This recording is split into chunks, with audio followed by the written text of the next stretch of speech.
You ever feel like someone's watching you, but you can't prove it? Yeah, this one started like that. But it ended with a lot worse. I live out in northern Utah, right on the edge of a small highway town. It's nothing special, just a few gas stations, truck stops, a couple of dusty motels huddled along the main drag. Once you leave the paved roads, it's all dirt, scattered homes, miles of private land, forests and fields that stretch farther than you can see. That day had been pretty normal. I worked remotely, wrapped up around 6, then figured I'd make a supply run into town. Groceries, odds and ends, that kind of thing. The highway doesn't get much traffic, even during peak hours, so the stores are rarely busy. That's one of the things I liked about living there. I pulled into the lot, grabbed a cart, and headed inside. About 10 minutes in, as I was looking through one of the aisles, I noticed a guy kind of watching me. I didn't think much of it at first. Maybe we just locked eyes at the wrong moment. No big deal. It happens. But then, a couple aisles later, I caught him again. This time, he walked into the same empty aisle as me and stood close. Not right next to me, but close enough that I noticed. 5, maybe 6 feet off to the side. He wasn't shopping. He didn't even pretend to be. Just stood there dead still. I tried to keep my eyes forward, focusing on the shelf in front of me, but I could feel it. He was staring. I shifted my gaze just slightly, enough to catch his outline without turning my head. Yep. Still watching me. So I said, "Hi." Just quick, casual, nothing dramatic. No response. I grabbed what I needed, spun my cart around, and walked off. At the time, I just chalked it up to some awkward weirdo, but I'd be lying if I said I wasn't uneasy. At checkout, I kept glancing around. Didn't see him. I figured he'd gone on his way, or maybe left the store entirely. I finished up, paid, and headed back out to my car. I always park near the back of the lot, habit I guess. Fewer cars to dodge. I popped the trunk and tossed the bags inside. Just as I shut it and got in the driver's seat, I noticed something out of the corner of my eye. The guy was still there. Standing between 2 cars, just looking in my direction. No groceries. No bags. Not even a shopping cart. He hadn't bought a thing. That weird pit opened in my stomach. Something was off. Way off. Maybe some trucker tweaking on no sleep. Maybe worse. I fired up the engine and left. The highway was nearly empty. The sun had set, and the dirt roads I lived off of were pitch black, nothing but my headlights cutting through the dust. I pulled into my driveway, got out, and grabbed a couple of bags to take inside. I got distracted by a call from my dad, but after we hung up, I went back out to grab the rest of the groceries. That's when I saw it. At first, it was just a shape in the dark, barely visible. But after a moment, my eyes adjusted, and I could make it out clearly. A truck. Parked off to the side of the dirt road, on my land. No headlights. No movement. It hadn't been there when I drove in. I was sure of that. I live on just under 40 acres, and there's no reason for anyone to be parked where that truck was, not unless they were lost, or planning something. I tried to stay calm. Maybe it was some guy who pulled off for a nap, trying to avoid motel fees. Still weird, but not impossible. I kept one eye on it as I finished unloading the groceries and went back inside. I cracked the curtains in the front room so I could keep watch. For a while, nothing happened. The truck stayed there. I told myself it was harmless. A little sketchy, sure, but not worth freaking out over. An hour passed. Then another. The truck never moved. Eventually, I closed the curtains and went upstairs to bed. I fell asleep pretty fast, until I woke up sometime around 2 or 3 a.m. Had to hit the bathroom. Still half asleep, I made my way out of the bedroom and into the hallway. The second I opened the bathroom door, I heard it. A creak. From downstairs. I stopped cold. I stood there, listening. I even shut the door again, then reopened it, to see if it made the same noise. It didn't. So I crept to the edge of the hallway and looked down the stairs. Everything was dark. Just faint moonlight bleeding in through the kitchen windows. But there, on the wall across the hallway, was a shadow. Moving. Not fast. Not loud. Just there. Something was down there. And it wasn't me. You ever feel like something's not quite right, but you brush it off, telling yourself you're just being paranoid? Yeah. I used to do that too, until one night when I stopped answering the door, and that probably saved my life. I couldn't tell if that shadow I saw earlier was actually inside my hallway, or just a trick from the moonlight reflecting off someone standing outside the back door. Either way, the moment I saw it, my heart kicked into overdrive. I backed away, slow and quiet, and returned to my bedroom. I shut the door gently, careful not to make a sound, then grabbed my phone and called the police. I kept my voice low as I explained everything. For about 5 minutes, I just sat there in silence, straining to hear anything at all. Nothing. No movement. No creaks. I started doubting myself. Maybe the house just shifted, or maybe I imagined the whole thing. Then came the sound again. Creak. Soft, slow footsteps moving across the floor downstairs. Each one deliberate, like they were trying not to be heard. The footsteps moved toward the living room. My mouth went dry. I stayed frozen in place, gripping the phone tighter than I needed to. And then, blue and red lights splashed across my window. I heard a sudden scurry downstairs. Heavy footsteps sprinting. A door flung open. Whoever had been in my house bolted out just as the officers came running up the porch. They caught him. Running through the field, headed for the same unlit truck I'd seen parked in the dark earlier. My stomach dropped when I recognized him. It was that same guy from the grocery store.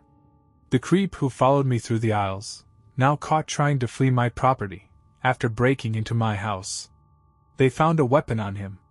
He claimed he was just there to rob me. But it didn't add up. He hadn't stolen anything.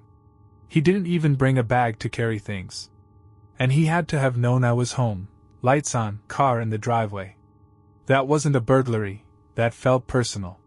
He must have been watching me from the shadows the whole evening. Maybe even before I spotted his truck. Waiting. Planning. Hoping I wouldn't notice. To this day, I don't know how long he was inside my house before I saw that shadow on the wall. And honestly, I don't want to know what might have happened if the police hadn't shown up when they did. This was supposed to be the last peaceful stop on a road trip. But it turns out, not every host on Airbnb just wants a 5-star review. This happened last summer, during a solo road trip I took across a few states. I'd spent a couple weeks visiting relatives, and now I was on the long haul back home. 8 hours of mostly empty roads cutting through stretches of flat woods and scattered farmland. There was one more stop left, an overnight stay at a small cabin I'd booked on Airbnb. It was just 2 hours from my last stop, and right on my route home. Way better than the dingy roadside motels that lined the highway. The area was open and quiet, with occasional clusters of trees. When I pulled up to the cabin, I noticed a row of tall pine trees lining the front yard, perfectly planted in a straight line. The gravel driveway cut right through the middle, leading up to the cabin porch. Something about it made me uneasy. Maybe it was the stillness. Or maybe how deliberate the whole layout seemed. But I brushed it off. I unlocked the padlock with the code I'd been sent and stepped inside. To my surprise, the place looked freshly renovated. Modern finishes, clean bathroom, new appliances. It was small but nice. Way cozier than I expected. I dropped my stuff by the door and sat down to eat the fast food I'd picked up on the way. But not 10 minutes later, there was a knock. A sharp, sudden knock on the front door. I hadn't heard a car. No crunch of gravel, no footsteps. Cautiously, I got up and cracked the door open. A man stood there. Mid-40s, heavy beard, shaved head. He smiled. "Hi. Just stopping by to make sure you got in okay. Everything good?" He didn't introduce himself, but I figured he had to be the host. I nodded and said everything was great. He didn't linger, just returned my goodnight and walked away. Still, something about it rubbed me wrong. He never said who he was. And he smelled like dirt and sweat and something faintly metallic. It wasn't just a bad day working in the yard kind of smell. It was sour. I tried to shake it off. Maybe he lived nearby. Maybe he just liked to check in on guests in person. Whatever. I ate, took a shower, and got ready for bed. I was tired enough to crash early. After drying off, I curled up in bed and scrolled my phone a bit. Then, another knock. This one hit harder. I sat straight up. No car had pulled up. No one had walked by the windows. But someone was at the front door, again. I didn't answer it this time. My heart pounded as I moved quietly into the main room. I stayed out of view, just listening. Knock. Knock. Knock. Then a voice. "Can you open up?" It was him. The same guy. Back again. Not saying why. I didn't reply. I was frozen. He knocked again, louder now. Then, with that same weird tone, he asked, "Everything okay in there?" I finally spoke. "It's late. Unless there's an emergency, I'd like to be left alone." Silence. That should have been the end of it, right? But no. He didn't leave. Sometimes the knock on the door isn't from someone who wants to come in, it's from someone who already knows what's inside. He took his time replying. A long time. The kind of silence that weighs on your chest and stretches out until your mind starts filling in the blanks. Maybe 30 seconds passed, then a full minute. Still nothing. I didn't hear him walk away. The gravel outside should have crunched under his boots, loud and obvious in the dead quiet, but I never heard a step. Was he still standing out there? I crept toward the door, my heartbeat thudding in my ears. There was a narrow pane of glass built into the top half, just enough to peek through. Slowly, I leaned in and looked. Nobody. The porch was empty. But something felt wrong. My stomach twisted. Either he walked off like a ghost, or he'd slipped away, deliberately, without a sound. But why? Where the hell did he go? I stood frozen for a moment, ears straining for anything. Footsteps, gravel shifting, wind. Nothing. Just when I thought maybe he'd left altogether, my eyes drifted toward the living room window. And I saw him. Staring straight into mine. I stumbled backward, my breath caught in my throat. Panic surged through me like ice water. I turned and bolted to the bedroom, locked the door, and immediately called 911. As I tried to stay calm on the phone, I heard it. The subtle rattle of a window latch. He was trying to open it. That moment snapped everything into place. He wasn't the host. He didn't have a key because he had no right to be here. He wasn't checking in to be polite. He was casing the place. Watching. Waiting. By the time the police arrived, he was gone, vanished into the trees. We never saw which direction he ran. But we did get confirmation from the actual host later on. No, he didn't stop by earlier, and no, he hadn't sent anyone. That man had no connection to the property. None. So who was he? A squatter? A drifter? A killer? I don't know. But what I do know is this. If I had opened the door a second time, I probably wouldn't be telling this story. At first, the forest felt peaceful. Then it reminded me it doesn't always want to be admired. Sometimes, it watches back. It was spring break. I was 18, and that year my family took a quiet trip out to a small cabin in northern Minnesota. Just me, my mom, and my little brother, who was only 7 at the time. We had the whole week planned to unplug, relax, and maybe even scout out small towns to see if we'd want to move out here someday. We'd never been to this area before. My mom booked the cabin mainly for the price, I think, not realizing just how remote it really was. The closest town was about 35 minutes away, and even that was barely more than a gas station and a diner. A good test for living rural, I guess. The drive up was brutal, over 10 hours total. I took the first leg, then my mom drove the rest. We arrived right at sunset, and I've got to admit, the view was gorgeous. The sky lit up orange over a sea of forest. The trees went on forever, interrupted only by winding rivers and the occasional silhouette of a deer crossing the road. It was the complete opposite of the city life we were used to. But the cabin? It was old.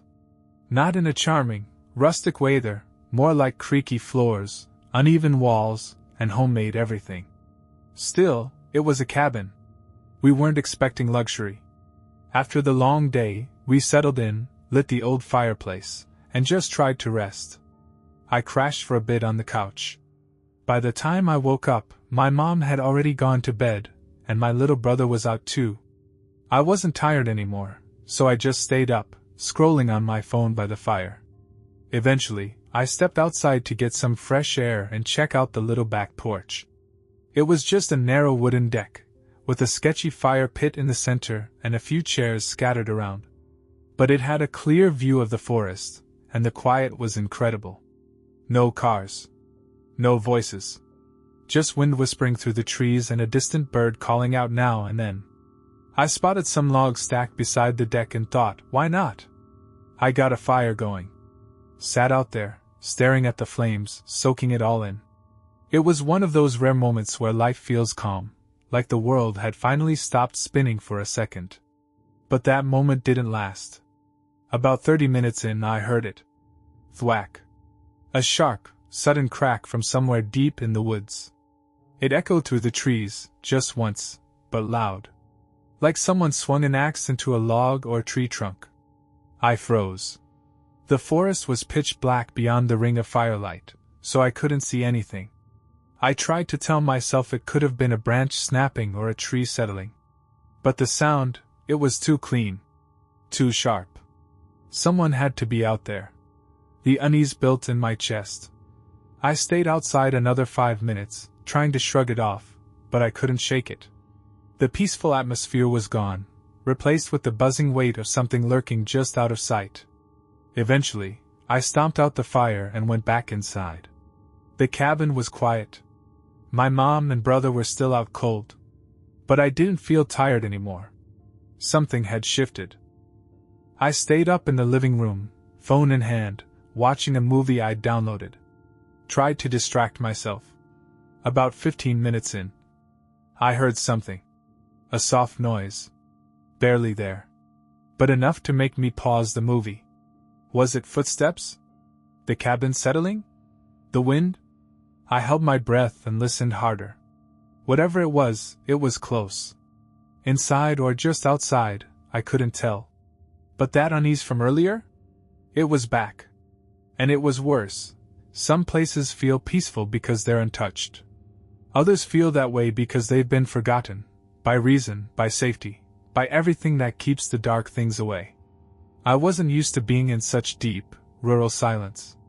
No distant traffic. No neighbors. No city hum. Just the creaks of the old cabin, the fire crackling behind me, and an endless forest that swallowed up sound. So maybe that's why the smallest noise got under my skin. But this wasn't small. I just heard that same sharp chopping sound again, except this time it was on the opposite end of the cabin. Right near me. Right outside the wall. The only thing there was a window. I held my breath and leaned in. I couldn't see anything through the glass. It was too dark, but I tried to listen, trying to make out any sign of movement. And then it hit. Bang, bang, bang. A sudden, violent knock pounded the front door. The wooden walls shuddered with the force of it. My breath caught in my chest. I jumped to my feet just as my mom scrambled out of her room. "What was that?" she asked, her voice tight with fear. "Someone's at the door," I told her, already halfway to the front of the cabin. She immediately turned back to grab her phone and call 911. We both knew there was no good reason for anyone to be here in the middle of nowhere, in the middle of the night. I crept to the front door and looked through the peephole. It was dark, no porch lights, no moon, but I could make out the shape of a man. He stood motionless, only a few feet away, staring directly at the door. And in his hand was a heavy wooden axe. My eyes widened. My brain scrambled for a way to make sense of it. Maybe he was lost. Maybe he needed help. But no. No words. No cries for assistance. Just more pounding. Bang, bang, bang. He never spoke. Not once. Just stared and knocked. Harder and harder. My mom was on the phone with dispatch, describing everything as fast as she could. I kept watching him, hoping he'd leave. But then... crack. The sharp snap of splintering wood rang out as the axe punched through the door. The tip of the blade poked through, carving out a sliver. That was it. We all ran. My mom grabbed my brother and we bolted to the back room, the farthest one from the door, and locked ourselves inside. I could hear the thuds behind us, the axe pounding again. 4, 5 hits, then nothing. Silence. Had he gotten in? Was he just waiting? We didn't dare check. We just stayed put. 15 minutes later, though it felt like a lifetime, we heard the crackle of tires on gravel. The first police unit had arrived. They swept the property. The door was hacked nearly in half, but no signs of entry. And no sign of the man. No footprints. No trail. Just gone. Back into the forest. The cops guessed he'd seen my fire from deep in the woods and followed the glow. Maybe curiosity. Maybe worse. We didn't stick around to find out. And no, in case you're wondering, we never moved to Minnesota. There's a kind of silence that lives in the middle of nowhere. The kind where even gas stations seem abandoned. But the real danger isn't what you don't hear. It's what pulls up behind you without a sound. This happened last year during a solo road trip I took from Wisconsin to Montana. It was just me, the open road, and a few playlists I'd saved for the drive.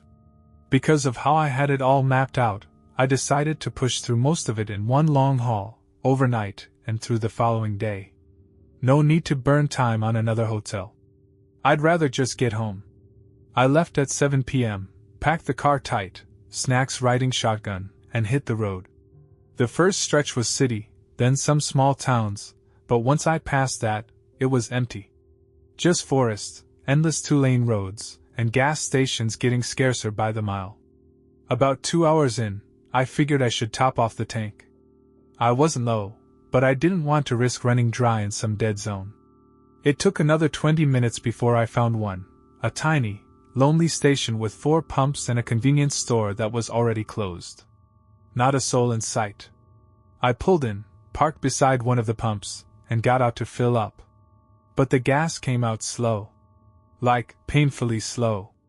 A full minute for every gallon. I leaned against my car, bored, watching the numbers creep up. That's when headlights appeared in the distance. A car was coming down the road. Speed limit was 55. This guy was going maybe 25. Weird. He passed the gas station slowly, like he was trying to get a look at something, then braked hard, reversed, and pulled into the lot.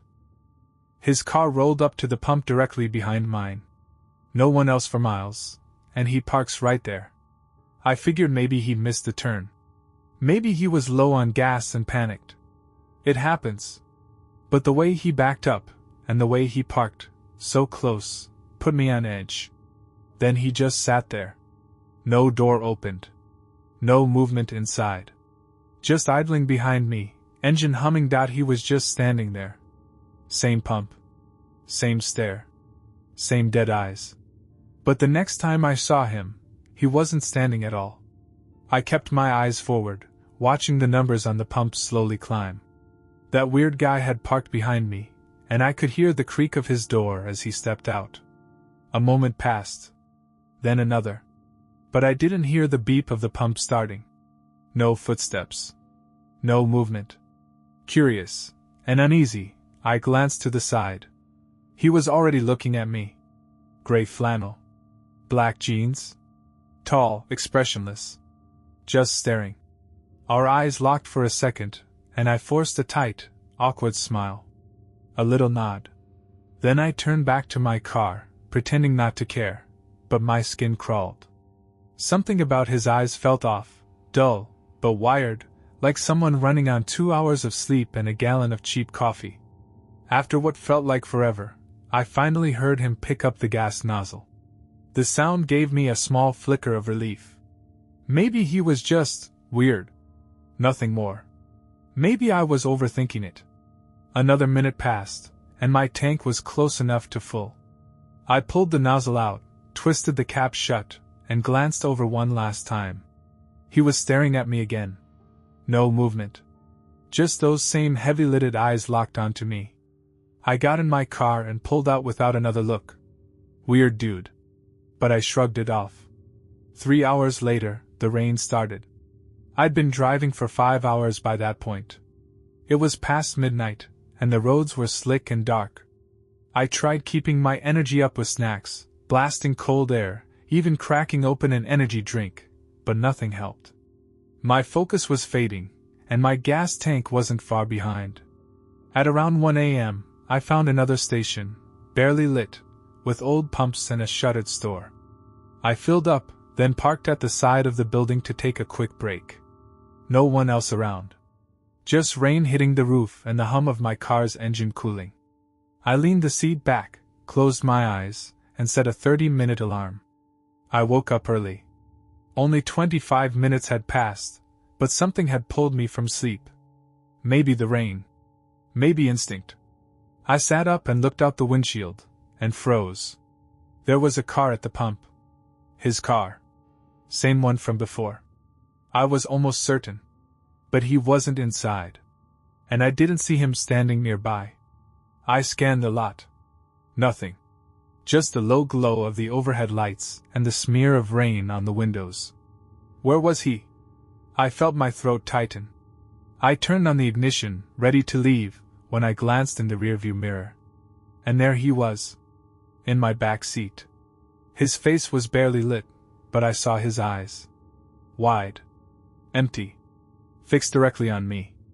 I let out a choked gasp, flung my door open, and tumbled out into the rain. The car was still in reverse, slowly rolling. I didn't care. I ran, into the woods, away from the station, from the lights, from him. I never heard the door open. I just watched from the trees as my car rolled back, then stopped. A second later, it shifted gears. And he drove away. My phone, still on the dash. My wallet. Everything. Gone. I stood there, drenched and shaking, trying to understand what just happened. Then something clicked. I turned and looked at his car. Still there. Still running. I crept over and tried the door. Unlocked. The keys were still in the ignition. Groceries sat in the back seat, but something didn't feel right. It was too ordinary. Too staged. Then, on the floor near the passenger seat, I found a phone. Locked. But usable. I called 911. Later, the investigators told me that car wasn't his. It had been reported stolen, along with the person who originally drove it.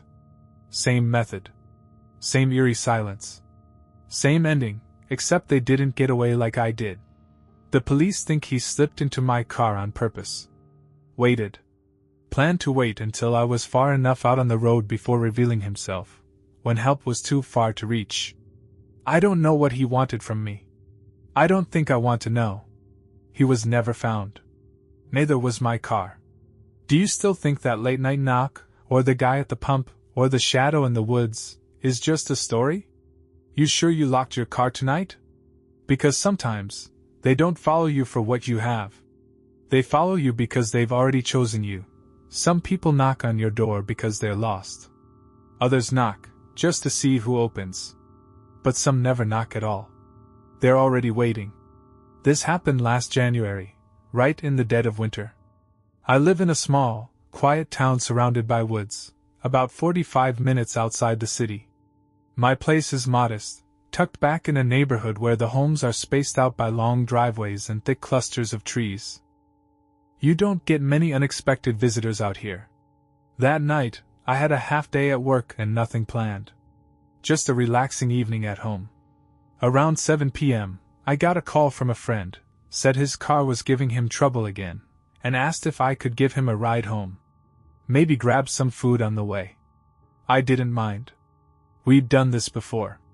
I threw on my jacket, grabbed my keys, and headed for the front door.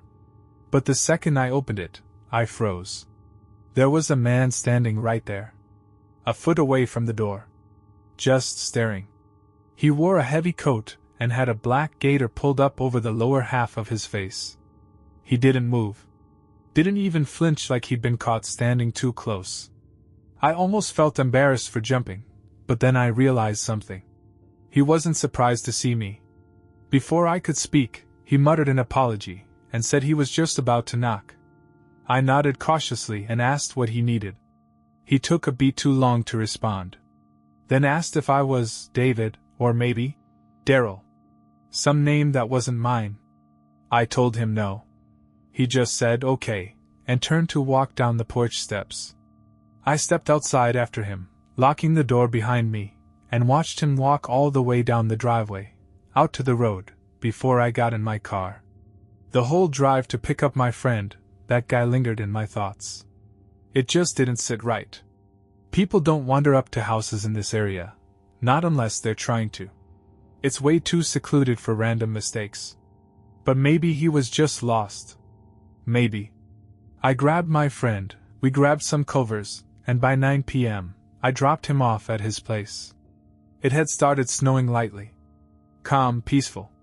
Nothing unusual. When I got home, I pulled into the driveway, unlocked the front door, and stepped inside. The warmth hit me like a blanket.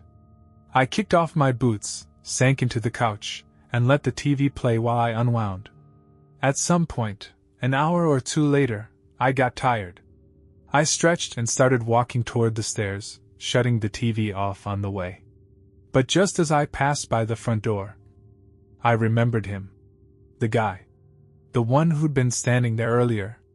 I don't know what made me do it, but I walked up to the door and peeked through the peephole. No one there. Porch was empty. Still snowing. But something moved in the corner of my eye. I cracked the door open. There were shoe prints, fresh ones, cutting through the thin blanket of snow on my driveway. They led up from the road, past my car, and then off into the side yard, toward the trees. I shut and locked the door fast, that creeping sense of dread already wrapping around my chest. Had he come back? Why? I stood by the window, scanning the yard. Nothing moved, but every second that passed made my skin crawl a little more. My memory kept replaying that first encounter. His blank expression. The weird delay. That covered face. I picked up my phone and called 911. As I was explaining what happened, I kept hearing something. A soft noise. Just enough to make me pause and listen. But every time I went silent, it stopped. I probably sounded crazy to the operator. And then, thud. A loud, violent slam shook the back wall of the house. He knew the front door was locked. He was already testing the back. That thud against the back of the house wasn't some animal, or a falling branch. It had weight. It hit like someone had thrown their entire body into the siding. I went cold. I told the dispatcher what I just heard and rushed away from the front window, crouching low as I made my way through the house toward the back. There's a sliding glass door in the kitchen that leads out to the backyard. No porch, no steps, just a sheer drop into brush and snow. I crept toward it and peeked out through the blinds, my breath fogging up the glass. Nothing. But that didn't calm me. In fact, it made it worse. Then I heard it again. A soft shuffling, like snow being compressed under heavy boots. It circled around the back corner of the house. Whatever, or whoever, it was, they were moving. Slowly. Deliberately. Trying to find another way in. Still on the line with 911, I whispered every sound I heard, every movement outside. The operator stayed calm, said an officer had already been dispatched and was only a few minutes out. That felt like an eternity. I grabbed the closest thing I could use as a weapon, some old aluminum flashlight from the drawer, and backed away from the glass door. Then tap, tap, tap. A hand? Barely visible. Fingers pressed against the kitchen window above the sink. I stared at it, frozen, as the hand slowly slid down the glass and vanished. They were testing every point of entry. I shut off every light and backed into the hallway near the stairs. My mind was racing. Was it that same man? Had he watched me leave earlier, waited in the woods, and come back once I was alone again? And more importantly, what the hell did he want? Seconds later I heard it, the crunch of tires pulling onto the gravel drive. Police. Red and blue lights flashed against the trees outside.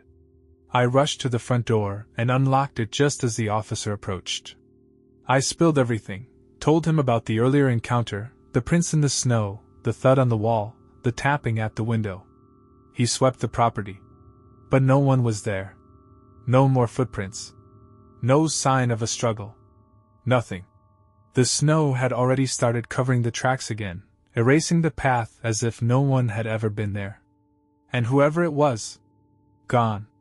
Just like that. To this day, I don't know if he really mistook my house for someone else's, or if that was just the excuse he used when I caught him too early. Maybe he never planned to knock at all. Maybe I just ruined his timing. All I know is, he never came back. But sometimes when I walk past my windows at night, I still check the snow for footprints. Just in case. I used to think you'd hear danger before it reached your door. But sometimes the first sound is the last one you ever get. The moment that second thud slammed into the back door, I bolted toward the hallway. I couldn't see much, but I could make out movement, just barely, through the glass. Reflections from the kitchen lights made it hard to see clearly, but I knew someone was there. I felt it in my chest, that kind of primal warning that grips you before your brain catches up. Another crash rattled the frame. It sounded like they had something heavy. Not just fists. A weapon. The operator's voice in my ear was calm, urgent.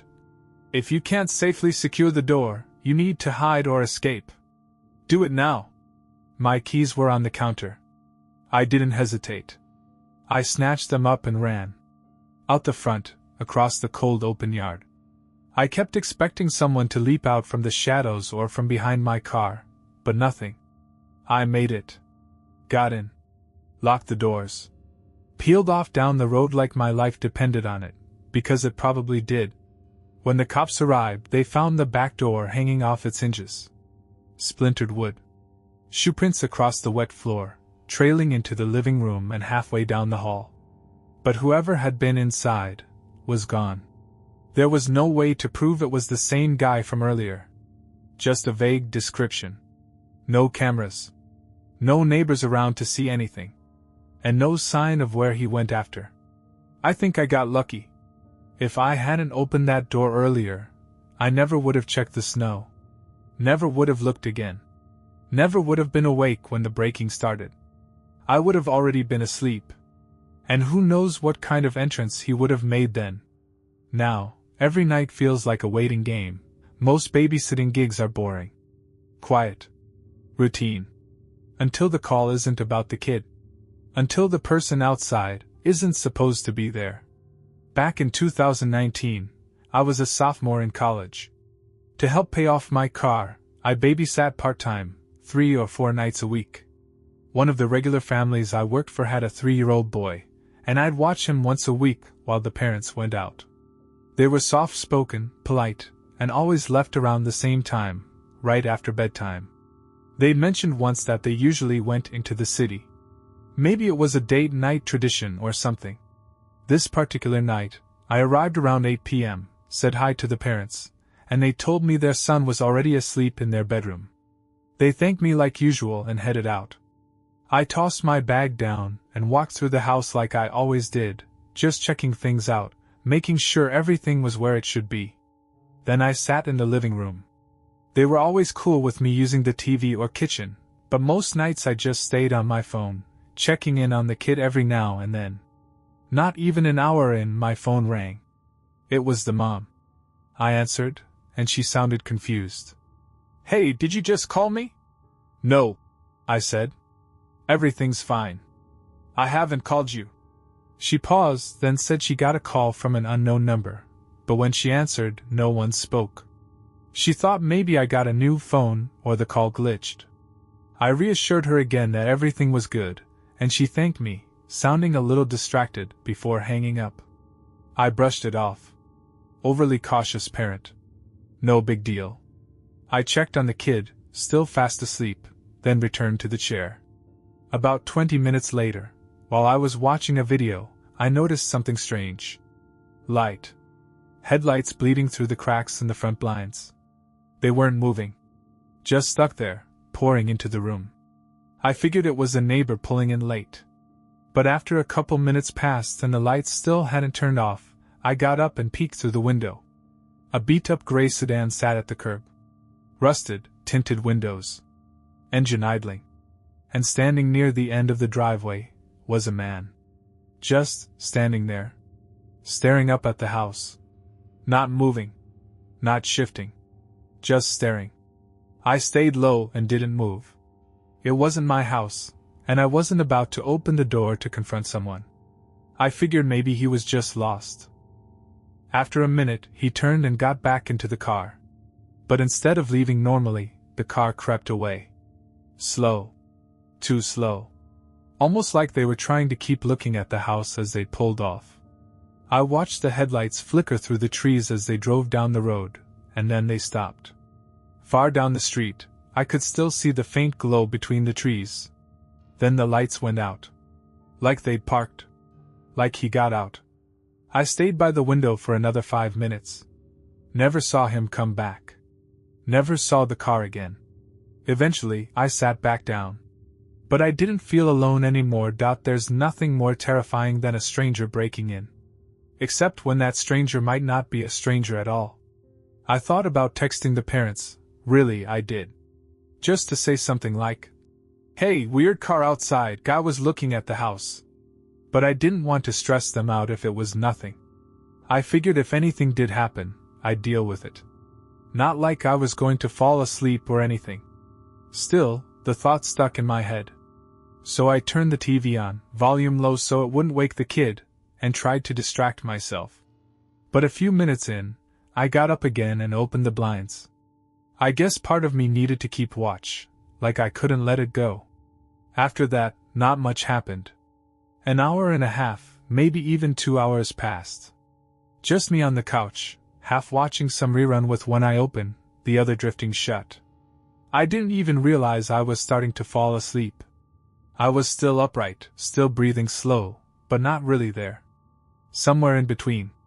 Then thump. It was subtle, just enough to pull me back to the surface. Thump. That second one got me up. I blinked hard and stood, heart picking up a little.